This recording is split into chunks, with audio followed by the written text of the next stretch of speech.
Bueno, de todas maneras, esta situación concluyó. Ya los funerales de Carlos Díaz González, alias el Guatón Carlos, ya finalizaron en el cementerio metropolitano, gracias al gran operativo que se generó por parte de Carabineros, tanto por tierra como por aire. No hay detenidos. ¿Y por qué situación? Porque no se infringió la ley, al menos eso pudo evidenciar la policía uniformada. No hubo lanzamiento de fuegos artificiales, ni tampoco hubo sujetos con orden de detención vigente. De hecho, hubo intensas fiscalizaciones, tanto en el mismo velorio como también en los alrededores del cementerio metropolitano, donde ya concluyó este funeral de alto riesgo. De todas maneras, Carabineros nos estuvo comentando respecto a todos los operativos que se generaron durante esta mañana. Vamos a revisar esas declaraciones. Durante el servicio se han ido viendo otros actos de violencia por parte de los participantes y barristas que han concurrido a este evento, por lo cual el día de hoy se han reforzado los servicios policiales, tanto de Radiopatrulla, COP, GOPE y personal territorial. Están los servicios ya dispuestos, planificados, para poder efectuar el recorrido con la mayor calma posible, ¿no es cierto?, y no afectar el diario vivir, ¿no es cierto?, de los vecinos o los establecimientos de salud y educacionales que tenemos en la inmediación aquí del sector.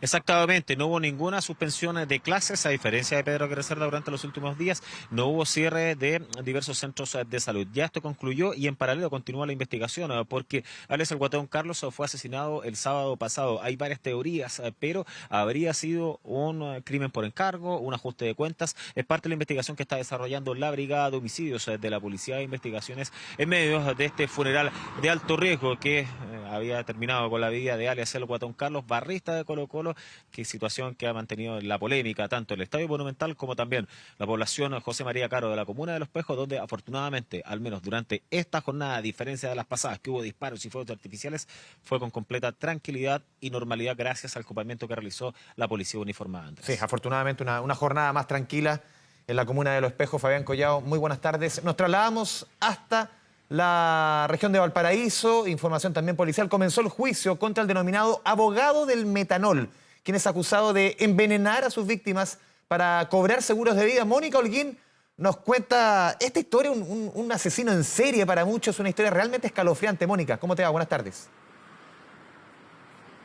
Muy buenas tardes, y así lo es también para la abogada querellante de una de las víctimas de homicidio, un asesino serial, un hombre profesional de las leyes que preparaba justamente a sus víctimas para finalmente hacerlos tomar un seguro de vida y quedarse con este dinero después de cometido el homicidio. Esto, claro, ocurrió durante esta mañana cuando se llevó a cabo la primera jornada del juicio oral en el Tribunal Oral de Viña del Mar. En esta primera jornada se hicieron los alegatos de apertura, donde se habló de la prueba que se va a presentar y que tiene que ver justamente con peritos expertos que van a hablar sobre el modus operandi que tenía este sujeto, porque era un sujeto que, como ya lo mencionábamos, era profesional, muy inteligente, preparaba a sus víctimas, se ganaba su confianza para finalmente hacerlos tomar un seguro de vida que después era cobrado por él, al menos en uno de los casos cuando cometía el homicidio. Él está siendo acusado en este momento de 2 delitos de homicidio, uno consumado y otro en carácter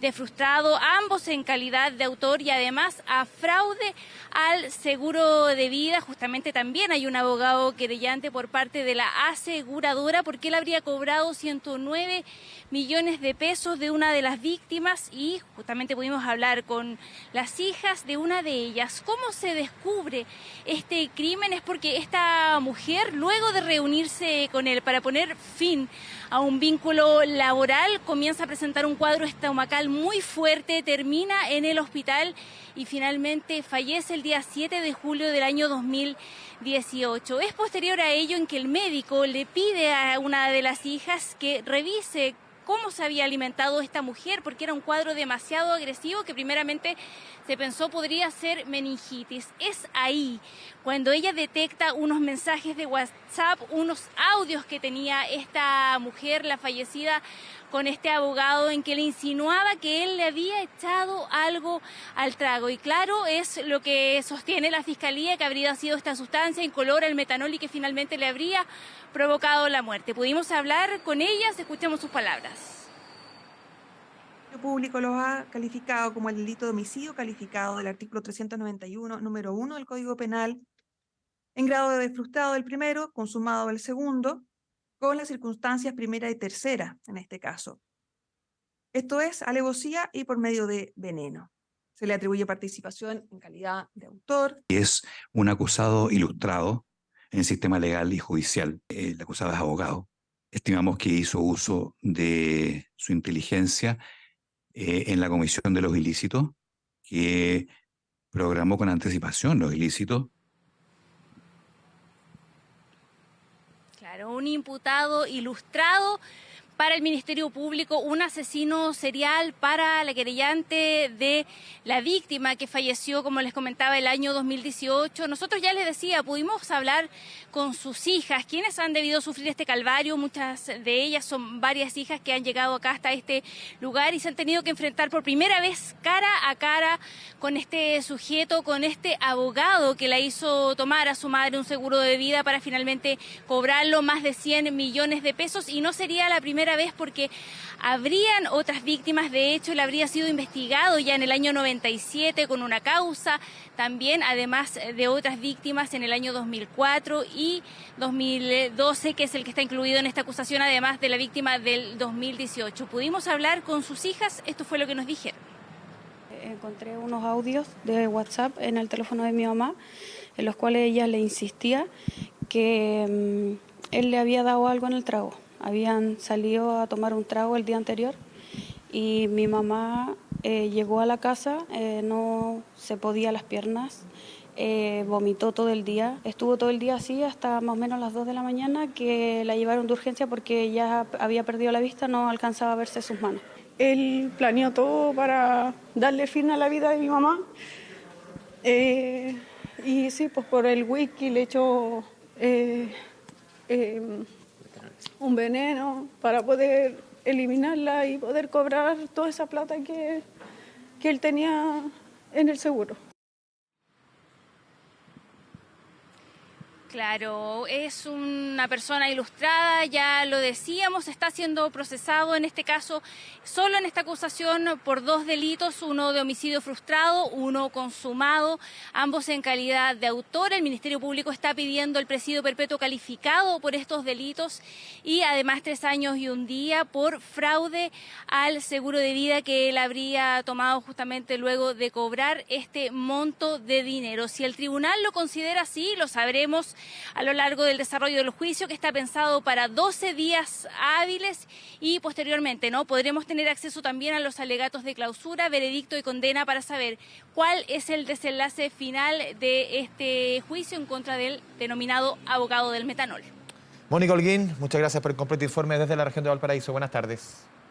Continuamos con otras informaciones de la jornada. Alcaldes del norte del país se reunieron con el subsecretario del Interior, Manuel Monsalve, para presionar por medidas de seguridad. Tras el encuentro, el secretario de Estado indicó que se continuará trabajando en el comité interministerial para revertir la caída en la inversión de en estas regiones. Además, el 15 de mayo el Ejecutivo presentará una propuesta a los alcaldes considerando 3 de sus demandas: instalar un decreto de seguridad territorial para la gestión de recursos destinados a seguridad, la implementación de patrullajes compartidos con funcionarios municipales y la inversión de 21.000 millones de pesos para combatir el crimen organizado. En tanto, el plan Calle Sin Violencia se implementará en las 5 regiones del norte durante el mes de mayo. En cuanto a la población migrante, Cancillería insistirá en el diálogo con el Perú para encontrar una solución diplomática a este problema.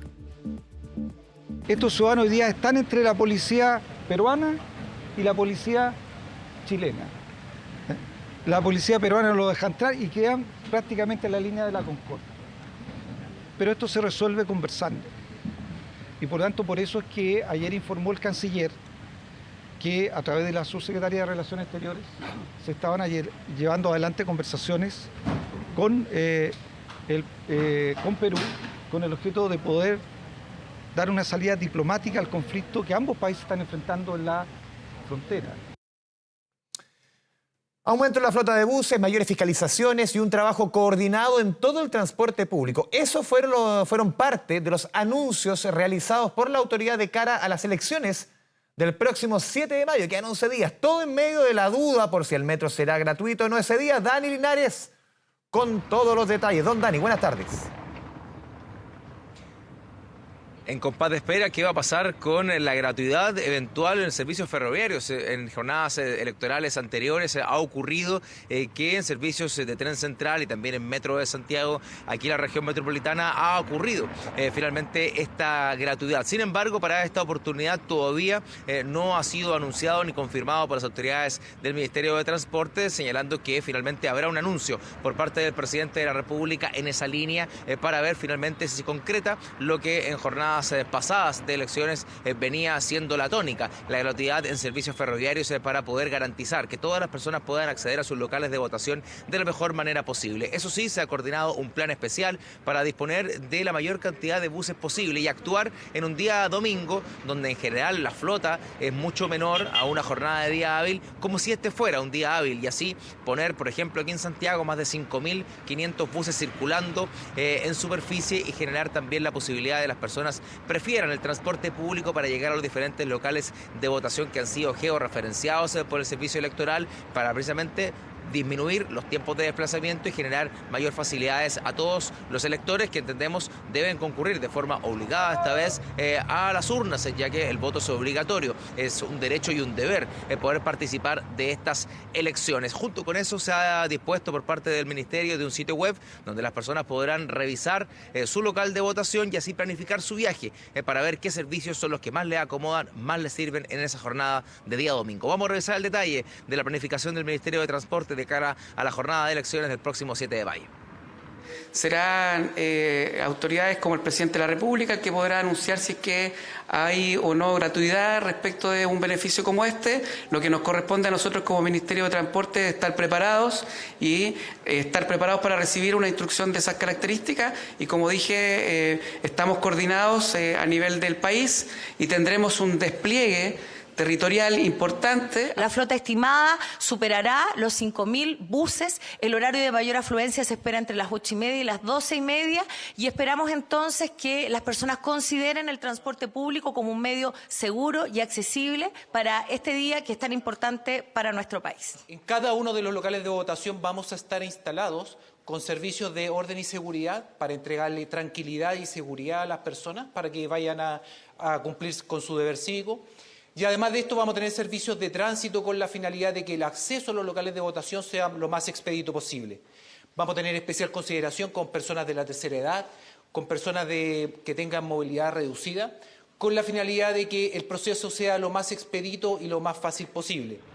A través de esta página web que no solamente disponibiliza los recorridos y servicios de la región metropolitana, sino que de todo el país podrán poder revisar a ciencia cierta cuáles son los servicios que les van a servir para poder llegar a sus locales de votación, poder combinar también algunos servicios, ya sea fluviales en el caso de zonas extremas de nuestro país, con servicios terrestres que así permitan de forma más expedita llegar a los locales de votación. Todavía, eso sí, a la espera, les decíamos al inicio, de lo que va a ocurrir con una eventual gratuidad en algunos servicios de transporte. Todo eso será zanjado dentro de los próximos días por el propio presidente de la República, según adelantan desde el Ministerio de Transporte. Importantes datos. Dani Linares, muchas gracias por la información. Buenas tardes.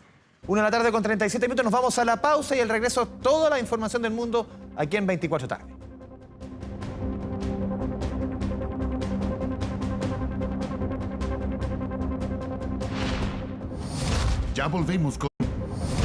Ya volvemos con 24 Internacional. 1:45 revisamos la información más relevante ocurrida en el mundo esta jornada de miércoles 26 de abril junto a Sofía Cepeda aquí en el estudio. Sofía, ¿cómo te va? Buenas tardes. ¿Cómo estás, Andrés? Muy buenas tardes. Claro, vamos a comenzar la revisión de las noticias con información que nos llega desde el Vaticano, porque hoy día se vivió un hecho histórico con la aprobación del Papa Francisco por primera vez en la historia, ojo, en que las mujeres podrán votar en el próximo Sínodo de Obispos. Bueno, ¿de qué se trata todo esto? Son justamente asambleas mundiales que reúnen obispos que son convocados justamente por el Papa y estos participantes dialogan sobre la actualidad de la Iglesia, discuten algunos temas, luego le presentan estas propuestas al Papa y claro, ahora por primera vez después de muchos años en que las mujeres venían pidiendo este derecho, finalmente se aprueba y ellas van a poder ser parte de estas reuniones y poder votar también. Sí, ojalá, Sofía, esto sea el preámbulo de una incidencia mucho mayor de las mujeres dentro de las decisiones de la Iglesia. Lo comentamos justamente en los comerciales. Uno ve que en la jerarquía de la Iglesia, uno ve las grandes ceremonias en el Vaticano y en otros lugares, no hay mujeres. Entonces, ya el 2023, la ausencia de mujeres. Claro, en las decisiones van ganando cierto espacio, pero en las manifestaciones públicas uno le parece realmente como ceremonias de otra época. Exactamente, y lo decíamos, justamente en estas reuniones de los obispos, que son algunas de las instancias más importantes porque se levantan preocupaciones, también temas. Ahí habían 10 clérigos que votaban y todos hombres. Todos eran hombres, entonces ahora 5 de ellas van a poder ser mujeres finalmente a partir de este octubre, cuando está planificado también y fijado este nuevo encuentro, donde también, algo que también hay que mencionar, es que el Papa ha llamado a que participen más laicos, fieles laicos, es decir, las personas que no son clérigas, pero que sí son parte de la iglesia producto del bautismo. Entonces, en ese sentido, él también llamó a unos 70 fieles laicos a que se unan también a estas conversaciones para acercar también un poco la iglesia a las necesidades también que tiene la gente y la comunidad en general. Y en ese sentido, dentro de estos fieles laicos, como se llaman, también dijo que tenían que participar mujeres. Por lo tanto, además de estas 5 clérigos que van a participar en esta reunión, también va a haber 35 mujeres fieles laicas que van a participar con derecho a voto en estas reuniones. Un paso importante y noticias porque, por supuesto, son aplaudidas que llegan desde el Vaticano. Ojalá un primer paso. Exactamente. Vamos a seguir avanzando ahora en materia internacional con lo que está pasando en Brasil, porque hoy día era una jornada importante. El expresidente del país, Jair Bolsonaro, iba a presentarse también justamente para hablar sobre su presunta responsabilidad que se le acusa en el ataque del 8 de enero contra la sede de los poderes del Estado. Bueno, hace algunos momentos tuvimos también las declaraciones por parte de su abogado, donde explican que él negó toda su responsabilidad en este ataque. Él declaró por cerca de 2 horas frente a la Policía Federal, quien, claro, lo investigan también como instigador de estos hechos. Todo esto por publicaciones también en sus redes sociales, donde cuestionó las encuestas, algo que también hemos estado conversando. Y recordemos, Sofía, muy a la lógica trampista, Bolsonaro, él no estaba presente al momento de lo que estamos viendo. Ese 8 de enero, él estaba en Miami, en Estados Unidos. Él no estuvo presente, ni siquiera le pasó la banda presidencial a Luis Ignacio Lula da Silva. Por eso yo digo la lógica trampista, porque Trump tampoco estuvo para pasarle poder a Biden. Y en estas imágenes, que a todos les recuerdan también el ataque al Capitolio, Bolsonaro seguía en Miami. Exactamente, y justamente esa ausencia del país es lo que es indicado por parte de su defensa. Ellos dicen en realidad no tuvo nada que ver. Investigar adentro, fuera, de cualquier lado. Exactamente, bueno, eso es lo que es justamente de lo que lo están acusando, así que bueno, tuvimos sus declaraciones, cerca de 2 horas, entonces estuvo hablando él y finalmente niega toda responsabilidad. Sabemos también su llegada a Brasil después de varios meses y aquí también entonces estas declaraciones en las que niega estos hechos que ya también tienen una serie de investigaciones en curso con unas 300 personas detenidas por estos hechos que conmocionaron Brasil a principios de este año. Vamos a cambiar ahora totalmente de tema, nos vamos a pasar hasta Colombia con lo que está ocurriendo, porque también son horas bien turbulentas allá, porque el presidente del país, Gustavo Petro, pidió en horas de la noche la renuncia a todos sus ministros. Bueno, porque él acusa dificultades para implementar una serie de reformas sociales en temas de pensiones, en temas de salud, que ha venido impulsando su gobierno y que han sido parte también de sus promesas de campaña desde un comienzo, ¿no? Claro, Gustavo Petro, recordemos, Sofía, es el primer presidente de izquierda que llega a la máxima magistratura allá en Colombia, y él ha prometido varias reformas, claro, que sintonizan mucho, por ejemplo, con lo que está pasando acá. Tú mencionabas reforma a pensiones, reforma a la salud, reforma tributaria, porque para muchos cambios se requieren obviamente ingresos permanentes para gastos permanentes, son discursos que se repiten, pero no le ha sido fácil. También lo que ha sucedido en nuestro país, no ha sido fácil estos proyectos transformadores, tomando en consideración cómo está organizado el Congreso y las dificultades que han tenido ambos gobiernos. Exactamente, y justamente muchos apuntan a eso, porque por supuesto es una garantía constitucional que tiene el presidente hacer este cambio de gabinete, reestructurar también su equipo, pero también muchos apuntan al poco tiempo que ha pasado, lleva 8 meses en el cargo, entonces, claro, llama también esta atención que tiene, llama también la atención esta decisión que tiene ahí bien ajetreado el ambiente político allá en Colombia, porque claro, él da este discurso durante la noche, él dice, de hecho, que el Ejecutivo es necesario que se declare en emergencia. No hay mucha claridad todavía a qué se refería exactamente, pero ya para las próximas horas, cerca de las 3 de la tarde hora chilena, va a haber una reunión, así que ahí también vamos a tener novedades respecto de cuáles van a ser los cambios, si algunos van a cambiar de cartera, no se van a ir definitivamente del gabinete. Todo esto como plan también de él para sacar adelante todos estos cambios políticos, económicos, sociales que él ha prometido y que también, como le decías tú, se le han hecho cuesta arriba. Vamos a cambiar ahora de tema, pero seguimos en nuestra región. Vamos a hablar de lo que ha ocurrido en Argentina en términos económicos, donde siguen dando de qué hablar porque el dólar informal, o conocido como dólar blue, exactamente, llegó a los 500 pesos por unidad. Bueno, tenemos una inflación allá que supera al 100% anual, lo hemos revisado también, y hay una escasez de dólares, y claro, en ese contexto bien complejo es que el dólar alcanza este nuevo máximo histórico. ¿Sabes lo que pasa, Sofía? Que allá la informalidad en Argentina, uno dice, claro, es informalidad, las casas de cambio, o sea, se funciona con el informal. Tú lo ves, no es que en la informalidad uno esté, no sé, en el Paseo Florida, que es nuestro paseo más, buscando algún que te cambien dinero de manera escondida. No, es a vista y paciencia de todos, casi formal. Y a mí me tocó ir, por ejemplo, en septiembre, también en diciembre. En septiembre ya el cambio estaba más o menos en 2.70. En diciembre estaba en 3.10, 3.20. Ahora llega a 500. Eso grafica no solamente la situación de inflación, sino que la debilitada situación de la economía argentina, sobreendeudada hace mucho tiempo, con deudas gigantescas con el Fondo Monetario Internacional y las dificultades que está teniendo esto para el gobierno de Alberto Fernández. Exactamente. De hecho, el ministro de Economía también se refiere a esta situación que no pasó desapercibida, por supuesto, en Argentina. Hablamos de Sergio Massa, que él se refiere también a este tema, lo hace a través de su cuenta de Twitter e informa también que él ya dio aviso al Fondo Monetario Internacional sobre las restricciones actuales que vive este país y agrega también que Argentina va a continuar buscando acuerdos con multilaterales, con exportadores y también con el organismo internacional para fortalecer las escasas reservas en el Banco Central. Tenemos palabras, también declaraciones por parte del presidente de Alberto Fernández, quien apuntó a la derecha del país como responsables de esta alza explosiva. Escuchemos parte de lo que dijo. Es una práctica permanente de la derecha argentina. Primero, instalan rumores a la mañana, operan durante todo el día y cuando termina la tarde retiran su rentabilidad del mercado cambiario y lastiman de ese modo el ahorro de la mayoría de los argentinos y argentinas. Claro, teníamos las palabras del presidente que a todo esto hace muy pocos días informó que no va a ir a la reelección, también con índices de desaprobación históricos. Así que también un panorama bien ajetreado que se viene en Argentina. Elecciones que están a la vuelta de Argentina. Tú mencionabas la falta de dólares. A mí me llama la atención, hace un mes se tomó una medida en Argentina. Tú sabes, cuando tú vas como turista a Argentina, la recomendación siempre es llevar dólares y que tú los cambies en este mercado informal o el blue. Son las casas de cambio regularmente. Y todo en efectivo. Claro, porque si tú pagas con la tarjeta, tú pagas al cambio formal. O sea, terminas pagando el doble que si cambiases. Y lo que dice el gobierno argentino, a ver, si usted paga con tarjeta, va a pagar, si es turista, como si estuvieses cambiando en el mercado informal. O sea, lo informal se hace formal para los turistas pagando con tarjeta. Exacto, muy habitual. Propio de Argentina. Es verdad, un panorama complejo que sigue también alcanzando máximos históricos recurrentes. De hecho, solamente en abril el alza fue de 103 pesos. Imagina. Sí.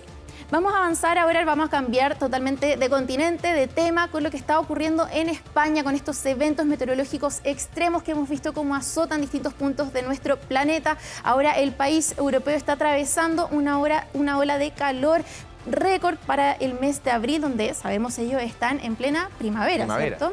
Exactamente, el país está registrando hace ya varios días un alza importante en las temperaturas que han superado incluso los 40 grados en algunas ciudades. De hecho, también este país se enfrenta a una sequía ya por mucho tiempo, desde enero del año pasado, lo cual también ha dificultado el riego de los campos, cultivos y por lo tanto todo esto también va provocando consecuencias en materia económica, no solo en materia ambiental, ¿cierto?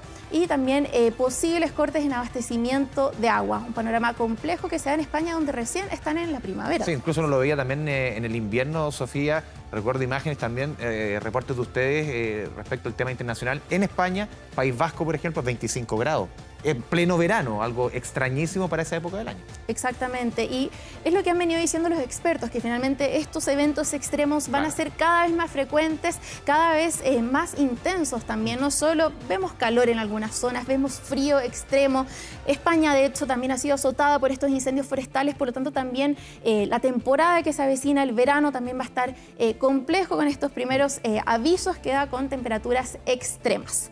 Vamos a cambiar ahora de tema, vamos a hablar de lo que ocurrió, una polémica desatada por un artista chileno que instaló una estatua del rey emérito Juan Carlos, todo esto en Madrid, y que desata una controversia total, porque claro, fue ante miles de personas que justamente circulan por esta Puerta del Sol en Madrid, este lugar muy céntrico donde... icónico la Puerta del Sol. Exactamente. Bueno, al Paseo del Retiro. Exactamente. En ese lugar, el chileno Nicolás Miranda presenta la que es llamada Estrategias Parasitarias para la Sobrevivencia del Mundo Cruel, una obra que muestra la figura del rey emérito Juan Carlos I apuntando con un rifle a este monumento que ven ustedes, que es el oso y el madroño, que es una de las culturas más importantes allá en esta ciudad española. Una intervención que justamente conecta todo esto con la actualidad, porque ¿por qué habría...? Él venía de una serie de polémicas, el rey Juan Carlos, ¿te acuerdas? Durante muchos años, pero quizás la más icónica fueron las fotografías de él cazando, creo que era en África, elefantes, no me acuerdo puntualmente qué lo que era. Y eso ya terminó por sepultarlo. Totalmente, y ese es el contexto también al que nosotros debemos prestar atención para entender por qué se genera esta controversia. Es porque justamente él ha estado también enfrentando muchos problemas judiciales por el manejo de fondos sin declarar al fisco. También hay un tema en ese sentido, y también él es muy criticado por esta vida lujosa a nivel privado, y justamente lo que decías tú, esta afición que tiene a la caza de animales en peligro de extinción. Una intervención de Miranda que no cae bien al alcalde de Madrid tampoco, quien también pide no dar publicidad a este tipo de personajes. Y vamos a terminar ahora la revisión de las noticias con una subasta justamente de Freddie Mercury. ¿Te gusta a ti, Andrés? Extraordinario, cómo no, pues. Exactamente. ¿Qué se subastó? Bueno, son más de 1.500 artículos que eran propiedad del cantante que van a ser subastados. Se incluye, de hecho, letras que estaban escritas a mano de algunos de sus éxitos mundiales. Esa es la gracia, puño y letra de Don Freddy. Mundialmente famosos, bueno, van a ser subastados, y también algunos disfraces, algunos atuendos que usó en el escenario. De hecho, era una colección que él ya venía construyendo durante más de 30 años y que siempre estuvo ahí guardadita en su casa en Londres, pero ahora la casa de subasta confirma que se van a exhibir desde el 4 de agosto hasta el 5 de septiembre, así que todavía hay algo de tiempo ahí para ahorrar, donde, claro, justamente se habría cumplido 77 años. Uno de los objetos, de hecho, más esperados es lo que hablamos, la letra a mano escrita de uno de los himnos de Queen, que es We Are the Champions. Imagínate tener esa letra en tus manos, algo histórico. Y de hecho, si ustedes se preguntan por cuánto se espera que se venda, bueno, va a tener un valor de cerca de 300.000 libras. Esa es la partida. Bueno, sí, exactamente. Desde ahí parte. Es va a terminar quizás unos 300 millones de pesos chilenos, y ahí para arriba. Así que, bueno, también de hecho va a ser con subastada la corona y la capa icónicas que usan durante su última gira, exactamente en la década de los 80. Así que vamos a ver también, porque esas subastas dan para mucho. Me imagino que para un ídolo como él también vamos a ver ahí montos quizás de otro planeta. Sofía Cepeda, muchas gracias por las informaciones del mundo. Un abrazo. Buenas tardes. Seguimos con información local. Una balacera se registró al exterior de un CESFAM, esto en Temuco, a plena luz del día. El hecho dejó a una persona herida y decenas de pacientes asustados. Josefa Iturriaga con todos los detalles desde la Araucanía. Josefa, buenas tardes. Sí, ¿cómo están? Muy buenas tardes. Una balacera, eso es lo que denuncian, se habría producido en las últimas horas al exterior del Centro de Salud Familiar del macrosector Amanecer, aquí en la comuna de Temuco, donde precisamente nos encontramos a esta hora. Un hecho bastante confuso y que queda al descubierto cuando una persona hace un ingreso bastante rápido, él sin respetar la atención llega, ingresa hasta uno de los box de atención y se esconde en ese lugar. Es ahí cuando uno de los guardias y también los usuarios que estaban a esa hora esperando por atención se percatan de esto, les llama bastante la atención, se acercan a conversar con él y él lo que les dice es que estaba arrancando de una balacera que se estaba produciendo afuera de este recinto hospitalario. Ahí pasan cerca de 10 minutos, luego 2 personas vuelven a ingresar hasta este lugar, lo hacen de manera bastante tranquila, ellos piden ser atendidos porque presentaban algunas lesiones por aparentemente un impacto de bala. Uno de ellos es atendido y luego derivado hasta el hospital Dr. Hernán Enríquez Aravena, donde precisamente se constata que tenía una herida, afortunadamente bastante leve, por el impacto de una bala. Un hecho, eso sí, que ha causado bastante conmoción aquí en el lugar, porque ya se puede ver también a través de los distintos videos que han sido captados por cámaras de seguridad. Esto ocurre a plena luz del día, cuando los pacientes estaban esperando ser atendidos. Fue eso de las 6 de la tarde, cuando había mucha gente al interior de este lugar y donde además había gente en el exterior de este centro de salud familiar. Está emplazado además en un lugar bastante concurrido. Hay declaraciones precisamente por quienes se atienden en este lugar. Conversamos con usuarias quienes están bastante impactadas por lo que ocurrió en este lugar. Revisemos. Encuentro que esto no tiene límite, porque ya es mucho la cuestión. Pero bueno, ¿qué lo vamos a hacer? Tenemos que seguir viviendo y cuidándolo. Y esto hay que cortarse de raíz. Malo nos parece, hay colegios aquí, están mis nietos estudiando igual. Malo, malo. No, estamos viviendo en un país lamentablemente horrible. Una situación bastante violenta que obligó también a las autoridades a tomar inmediatas medidas. Ellos se reunieron con personal que trabaja acá en el Centro de Salud Familiar del sector Amanecer, con un compromiso que se va a redoblar la seguridad en torno a las inmediaciones de este recinto. Van a haber más patrullajes por parte de Carabineros. También se le va a pedir la ayuda a la Policía de Investigaciones para que hechos como este no vuelvan a ocurrir. Nos contaban que en solo los últimos 4 meses 3 hechos similares se han registrado adentro o afuera también de este lugar. Tenemos declaraciones también precisamente por parte de las autoridades. Revisemos. El consultorio con mayores problemáticas de situaciones como de violencia, maltrato a funcionarios y funcionarios, tanto verbales como también algunos físicos, y por eso tenemos que tener mucha atención y hemos hablado con Carabineros para que ojalá haga un mayor resguardo en este consultorio. El alcalde Roberto Neira manifiesta una preocupación que nosotros vamos a tomar en hacer un trabajo conjunto con Carabineros, con Policía de Investigaciones y también con la Subdere para ir recuperando estos sectores, no solamente el centro de salud, sino que los barrios son, como usted lo decía, donde hay personas que hoy día están teniendo armas, y lo quiero señalar muy claro: la tenencia de armas, la tenencia de munición es un delito en sí mismo.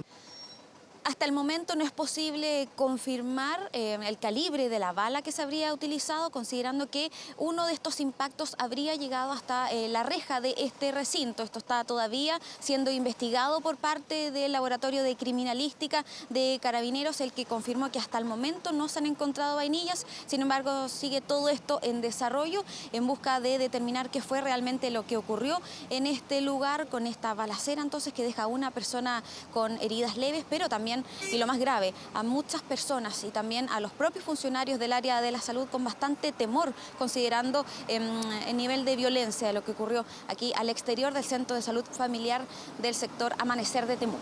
Josefa Iturriaga, desde la región de la Araucanía, muy buenas tardes. 2 de la tarde, casi con 4 minutos, nos vamos a la pausa y al regreso toda la información de la economía aquí en 24 tarde. Con 24 vehículos equipados y nueva indumentaria para inspectores y patrulleros, la Municipalidad de Viña del Mar reforzará los patrullajes preventivos en la Ciudad Jardín. Hans Christensen con todos los detalles. Hans, buenas tardes.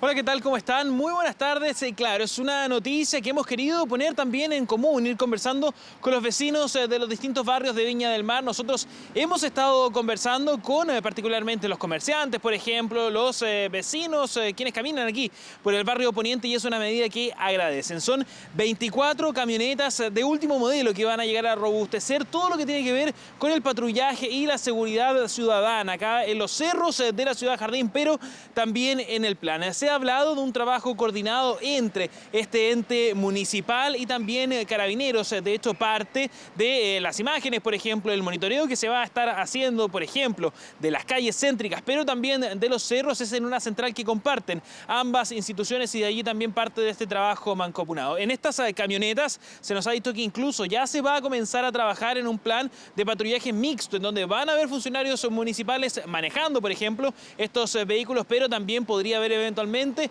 un carabinero adentro para poder realizar todos estos monitoreos, patrullajes preventivos, incluso fiscalizaciones si así fuese necesario, poder hacer muchísimo más ágil toda la actividad policial. Hemos conversado con la alcaldesa de Viña del Mar, Macarena Ripamonti, y también con el prefecto de esta ciudad, Alex Bahamondes. ¿Qué nos dijeron? Ponga atención. Y esto supone no solamente la adquisición de vehículos, esto es mucho más profundo, esto es parte de una estrategia que significa trabajo comunitario, el levantamiento de las necesidades a propósito de los propios territorios, de los propios trabajadores y tener, digamos, vehículos adecuados y tecnología adecuada para las necesidades de nuestra comunidad. No solo los carabineros vamos a salir en las patrullas fiscales que son propias de carabineros y del Estado, sino que también vamos a hacer una patrulla entrelazada con los patrulleros de la municipalidad, más un carabinero o 2 carabineros. Bueno, es muy importante allí también el trabajo en conjunto que se va a estar haciendo con la comunidad. Se nos explicaba, van a ser los mismos ciudadanos, los mismos vecinos quienes van a poder ver, monitorear dónde se encuentran estas nuevas camionetas de la municipalidad para poder ver también, sentirse más seguros y poder llamar sabiendo que, por ejemplo, está cerca de un lugar donde alguna persona así lo pueda necesitar. Son los esfuerzos entonces que se están haciendo para poder combatir a la delincuencia, para poder hacer más seguras las calles de Viña del Mar, sobre todo cuando en los últimos tiempos hemos visto lamentables videos que se han viralizado, por ejemplo, de robos en lugares no habitados, pero también en sectores tan públicos y tan concurridos como por ejemplo lo es allí en la plaza de 15 Norte, donde confluye muchísima gente, no solamente por ir al mall, sino que también personas que necesitan tomar la locomoción para ir a sus viviendas. Una realidad entonces que se espera pueda comenzar a cambiar en el corto plazo con estas nuevas medidas que se han estado adoptando desde el municipio. Hans Christensen, muy buenas tardes.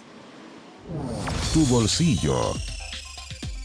Revisamos información de la economía. Esto quizás es un reflejo de lo que está sucediendo hace un buen rato en nuestro país, el momento económico, las dificultades, el estancamiento también en la generación de empleo. Pasemos a revisar las cifras de venta del comercio en la región metropolitana durante los últimos meses. Puntualmente, vamos a revisar aquí el mes de marzo. Una caída, si lo comparamos con marzo del año pasado, de 16,1%. Una fuerte caída. Estas son las ventas físicas, presenciales del comercio, de acuerdo a las cifras de la Cámara Nacional del Ramo, aquí en la región metropolitana. Aquí hay varios factores, 2 que se condicionan, son la inflación, el aumento de los precios y también las condiciones más restrictivas, sobre todo el acceso al crédito. También el agotamiento, por ejemplo, de los retiros de fondos previsionales. También, si lo miramos un poquito más a largo plazo, o mediano plazo más bien, entre enero y marzo, el primer trimestre de este año, 14,1% es la caída de las ventas del comercio en la región metropolitana, de acuerdo a la Cámara Nacional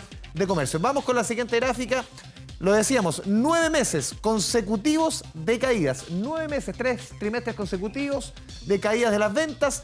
¿Cuáles son los sectores en que más se ha notado este desplome de las ventas? Artefactos eléctricos, 29,2%, muebles, 24,5%, vestuario, 22,5% y calzado, 17,4%. Donde sí se nota, y este es un buen reflejo de lo que está sucediendo en la economía, y lo pasamos a revisar la siguiente gráfica, en la venta de supermercados. ¿Por qué?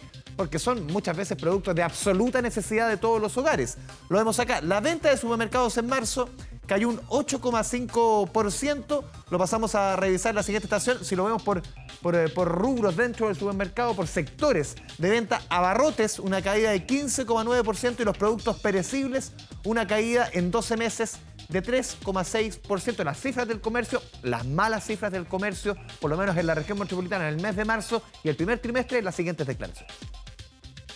Si bien en los 3 primeros meses de este año el resultado aún está influido por un tema base conversión, dado que en iguales meses del año pasado aún persistían altos niveles de liquidez y por ende altos niveles de venta, vemos por otro lado que este año los niveles de venta empiezan ya a estar por debajo de lo que había previo a la pandemia, lo que da cuenta de una mayor desaceleración en el sector y una mayor restricción en lo que son las decisiones de consumo, sobre todo de aquellos bienes que no son de primera necesidad. Cambiamos de tema, pasamos del comercio a las cifras de los multifondos de pensiones, y aquí realmente las noticias son malas, siguen siendo malas como lo fueron el año pasado y también en lo que llevamos de año. En el mes de abril, de acuerdo a la consultora Ciedes, estos números al día 24, cerrados al día lunes, avanzado prácticamente 3/4 del mes de abril. El fondo A cae 0,4%, el fondo E 0,43%, el fondo C 0,83%, el fondo D 1,22% y el fondo E, donde están las personas más cercanas a jubilar, una caída de 1,34%.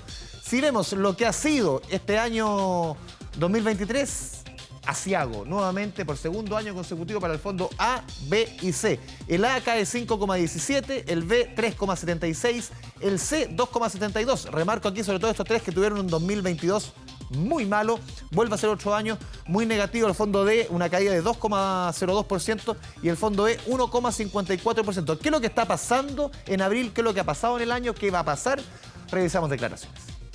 Todos los multifondos muestran resultados negativos, con rentabilidades que van desde el menos 0,4% el fondo A al menos 1,34% el fondo E. Con estos resultados estamos a puertas de cerrar los 4 primeros meses del año con resultados negativos para todos los multifondos del sistema de pensiones. Malas cifras de la economía, 2 de la tarde con 18 minutos, nos vamos a la pausa y al regreso todo el deporte con don Sergio Andrés Pinto. La tarde con 21 minutos, vamos cerrando esta 24 tarde. Se puede seguir informando a través de la pantalla de Canal 24 Horas o puede seguir la sintonía de Televisión Nacional de Chile. Que tenga una buena y provechosa tarde. Chao, chao.